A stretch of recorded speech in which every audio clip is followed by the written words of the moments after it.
श्रीगुरुभ्यो नमः। आदौ देवकी देवी गर्भजननं गोपीगृहे वर्धनं मायापूतनजीवितापहरणं गोवर्धनोद्धारणं कंसच्छेदनकौरवादिघननं कुन्तीसुतान् पालनम् एतद्भागवतं पुराणकथितं श्रीकृष्णलीलामृतम्। ओं नमो भगवते वासुदेवाय।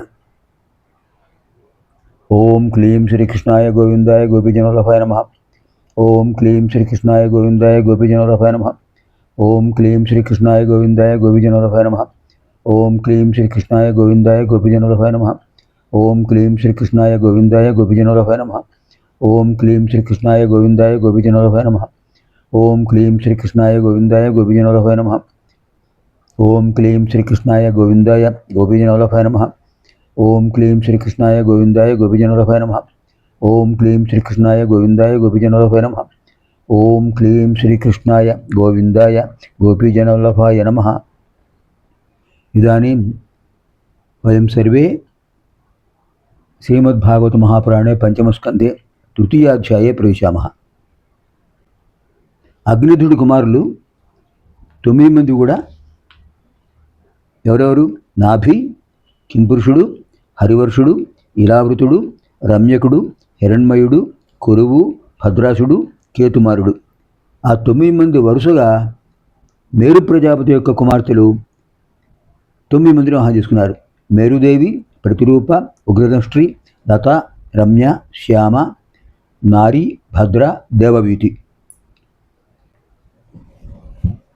చక్కగా రాజ్యపరిపాలన చేస్తున్నారు.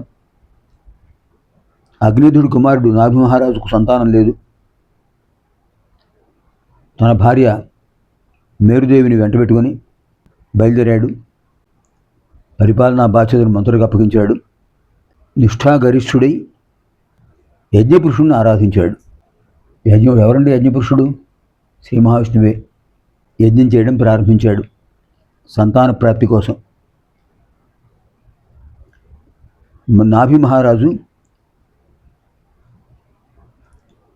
ఋత్విక్కులను వెంటబెట్టుకుని వారి ద్వారా చక్కని హోమవేదికను నిర్మింపచేశాడు. అలా అద్భుతంగా లోకక్షేమం కోసం, దేశక్షేమం కోసం, తనకు సత్సంతాన ప్రాప్తి కోసం నాభి మహారాజు యజ్ఞం చేశాడు. పూర్ణాహుతి అయింది. యజ్ఞపురుషుడు ఆవిర్భవించాడు. అది విశేషం. ఎవరు యజ్ఞపురుషుడు? శ్రీ మహావిష్ణువు. యజ్ఞపురుషుడు ఆవిర్భవించాడు. ఎలా ఉన్నాడండి ఆయన? శంఖచక్ర గదా పద్మధారి అయి, నీలమేఘశ్యాముడై, అద్భుతమైన సౌందర్యంతో గరుడవాహనారూఢుడై కనిపించాడు. అక్కడ అద్భుతంగా ఉన్నటువంటి ఆ రూపాన్ని చూశారు. ఋత్విక్కులందరూ నిలబడ్డారు. నాభి మహారాజు, మేరుదేవి ఇద్దరు కూడా నమస్కారం చేశారు యజ్ఞపురుషుడికి. తమ తపస్సు, తమ యజ్ఞం ఫలించే సాక్షాత్తు యజ్ఞపురుషుడే ఆవిర్భవించాడు. అంతకంటే ఏం కావాలి? నమస్కారం చేశారు, స్తుతించారు. అందరూ నిల్చున్నారట. తలలు వంచారు, చేతులు పైకి పెట్టారు. ఓం నమో నారాయణాయ. ఓం నమో భగవతే వాసుదేవాయ. అలా తలలు వంచి నమస్కారం చేయడం అనేది సంప్రదాయబద్ధం. ఇక్కడ స్వయంభూ మనువు ధర్మశాస్త్రంలో ఏం చెప్పారంటే, ధర్మశాస్త్రం మొట్టమొదటి ధర్మశాస్త్రం రాసినవాడు స్వయంభూ మనువే. చతుర్దశ మనువుల్లో మొదటివాడు స్వయంభూ అనుకున్నాం. ఆ స్వయంభూ అనుకున్నాం కదా. ఆ స్వయంభూ మనువు యొక్క వంశంలో వాళ్ళే కదా వీళ్ళందరూ. ఆ స్వయంభూ మనువు ధర్మశాస్త్రాన్ని అనుగ్రహించాడు మనకు. అదే మను ధర్మశాస్త్రం. ఆ మను ధర్మశాస్త్రంలో ఏం చెప్పారంటే, శ్రీ గురుభ్యో నమః, శ్రీ మహావిష్ణవే నమః, ఓం నమో భగవతే వాసుదేవాయ, ఓం నమో నారాయణాయ అని బీజాక్షరాలతో కూడినటువంటి మంత్రాలను ఉచ్చరిస్తూ తల వంచి నమస్కరించాలట. ఎవరైతే మహాపురుషులకు, మహాత్ములకు, గురువులకు తల వంచి నమస్కరిస్తారో వాళ్లకు గురు కటాక్షం లభిస్తుంది, దైవానుగ్రహం లభిస్తుంది. ఆ భగవంతుడి యొక్క అద్భుతమైన దివ్యానుగ్రహం ఒక తేజో రూపంలో వీళ్ళలో ప్రవేశిస్తుంది. తేజవంతులవుతారు, శక్తిమంతులవుతారు. అలా కాకుండా తల ఇలా పెట్టి నమస్కారం అండి అన్నారనుకోండి, అప్పుడు ఏమవుతుంది? ఉన్న తేజస్సు పోతుందిట. మన ధర్మశాస్త్రంలో చెప్పారు, వీడిలో ఉన్న తేజస్సు కాస్త విడిపోతుంది. కారణం తల వంచి నమస్కరించాలి. అభివాదనశీలస్య నిత్యం వృద్ధోపసేవినః చత్వారి సంప్రవర్ధంతే విద్యాచాయూర్యశోబలం. శాస్త్రం చెప్తోంది, అభివాదనశీలస్య నిత్యం వృద్ధోపసేవినః చత్వారి సంప్రవర్ధంతే విద్యాచాయూర్యశోబలం. పెద్దవారికి నమస్కారం చేయడం అలవాటు చేసుకోవాలి, స్వభావంగా చేసుకోవాలి. అభివాదనశీలస్య, నమస్కారం చేయడం ఒక స్వభావం. నమస్కారం మన సంస్కారాన్ని తెలియజేస్తుంది.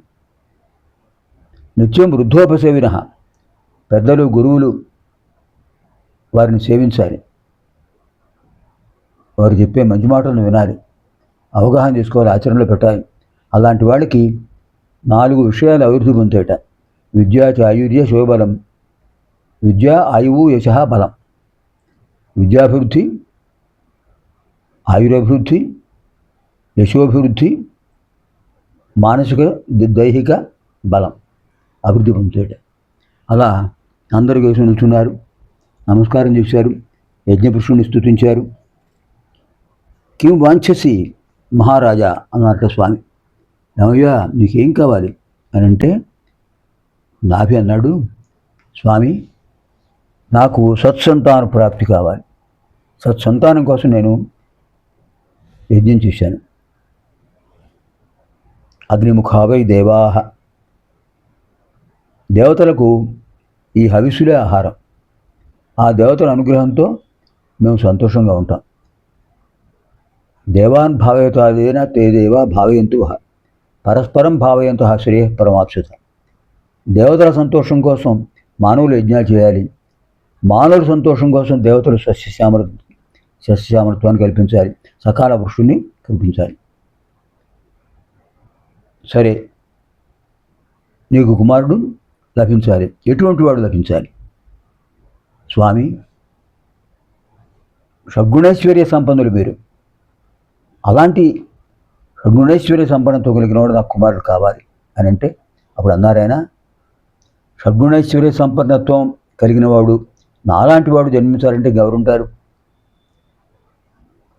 గగనం గగనాకారం సాగర సాగరోపమః. ఆకాశాన్ని ఆకాశమే సాటి, సముద్రాన్ని సముద్రమే సాటి. అయితే నేనే మీకు కుమారుడుగా జన్మిస్తాను అని చెప్పారట. చాలా సంతోషించారు ఆ దంపతులు. ఇది శ్రీమద్భాగవతే మహాపురాణే పారమహంస సంహితాయాం పంచమస్కంధే తృతీయోధ్యాయః. స్వస్తి.